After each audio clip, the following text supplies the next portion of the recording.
La croix, quelle croix? À qui appartenait la croix que le Seigneur Jésus-Christ avait portée? Cela était la croix de Jésus-Christ ou notre croix à nous? Si un enfant vous pose cette question, quelle sera votre réponse? Avez-vous déjà réfléchi à ça? Pourquoi est-ce que les soldats romains avaient réquisitionné quelqu'un qui s'appelle Simon de Cyrène pour lui faire porter la croix que le Seigneur Jésus-Christ avait portée? Est-ce que le Seigneur Jésus-Christ était fatigué pour le porter jusqu'à Golgotha? Qu'est-ce qui s'était passé? Ne vous ai-je jamais posé cette question? Lui qui était Dieu était incapable pour lui de faire arriver cette croix à Golgotha, sachant que c'est lui qui devait le porter jusqu'au lieu de crâne, là où il allait être sacrifié ou crucifié. Posons-nous la question, pourquoi est-ce que Dieu avait trouvé nécessaire que cette scène existe?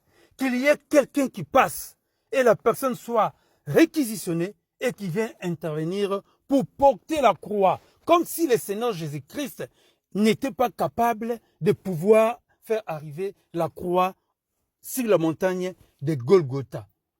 La pensée du jour. Quel enseignement que le Seigneur nous transmet dans cette scène? Nous partirons d'abord les lire dans la Bible. Luc chapitre 23, verset 26 à verset 28. Il est écrit, verset 26, « Comme ils l'amenaient, ils prirent un certain Simon de Cyrène qui revenait des champs, et ils le chargèrent de la croix pour qu'il la porte derrière Jésus. Il était suivi d'une grande multitude de gens du peuple et des femmes qui se frappaient la poitrine et se lamentaient sur lui. » Verset 28. Jésus se retourna vers elle et dit, « Fille de Jérusalem », sachant qu'il y avait aussi des hommes de Jérusalem. « Fille de Jérusalem, ne pleurez pas sur moi, mais pleurez sur vous et sur vos enfants. » La Bible dit, comme ils l'amenèrent, ils prirent un certain Simon de Cyrène. Pour votre information, premièrement, Simon de Cyrène était un Africain. Nous allons voir ça. Cyrène était une ville des Cyrénaïques, en Libye actuelle, donc en Afrique, la plus ancienne et la plus importante des 5 colonies grecques. Croyez-vous que le Seigneur Jésus-Christ avait peut-être besoin d'aide? Mais où étaient les disciples? Où était l'apôtre Pierre qui disait que je serai avec toi partout où on t'amènera? Où était l'apôtre Jean que le Seigneur aimait beaucoup plus? Où étaient-ils les disciples? Il avait fallu qu'une personne quelconque qui passait par là, un certain Simon de Cyrène, qui n'avait rien à voir avec les apôtres et avec Jésus-Christ. Il a été réquisitionné de force par les soldats romains pour venir intervenir dans l'œuvre de la croix. Avant qu'on puisse aller découvrir pourquoi est-ce que Dieu avait permis cette scène et quel est le symbole ou quelle est la signification de cela, nous allons lire encore un autre verset dans la Bible. Matthieu 16, verset 24 à verset 26.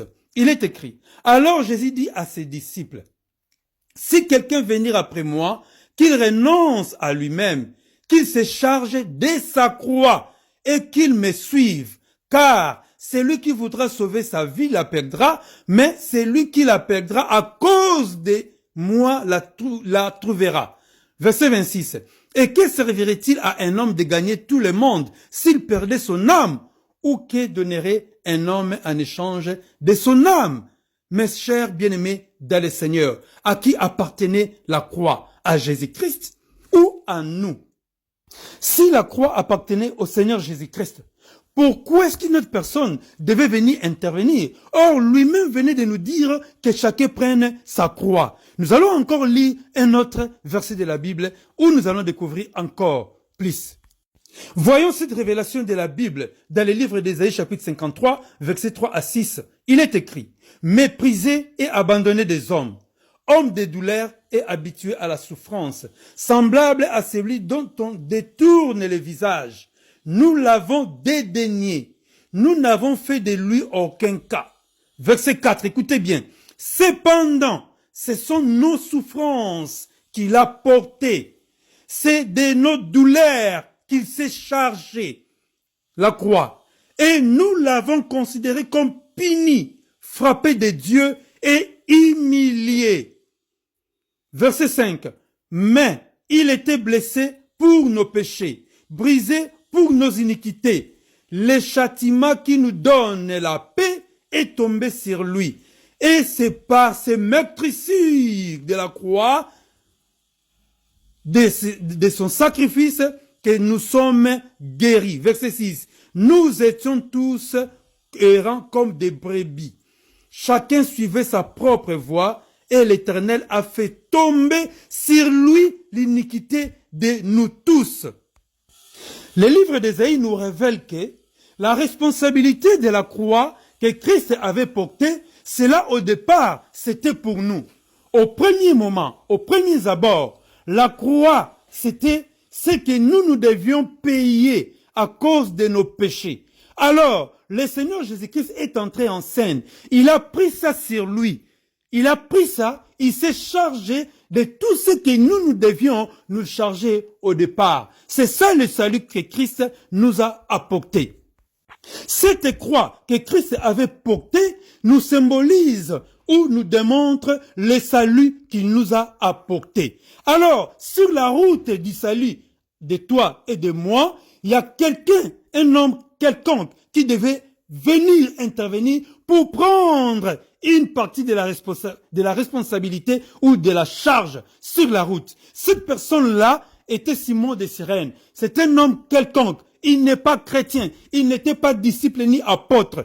Il représente n'importe quel homme sur la terre. Toi et moi. Chacun de nous, nous devons nous rendre compte que Christ était venu donner sa vie pour notre salut. Mais dans cette œuvre du salut, pour toi et pour moi, chacun de nous a la part des responsabilités, doit entrer dans la scène, dans cette œuvre de la croix qui est le salut de l'humanité.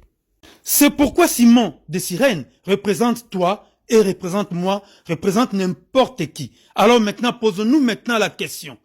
Quelle est ta part dans l'œuvre du salut que Christ t'a apporté? Tu as une responsabilité, mon frère, ma sœur. Tu as un rôle à jouer. Tu dois t'investir aussi pour contribuer à ton salut. C'est pourquoi, à travers cette vidéo, je vais vous faire une demande.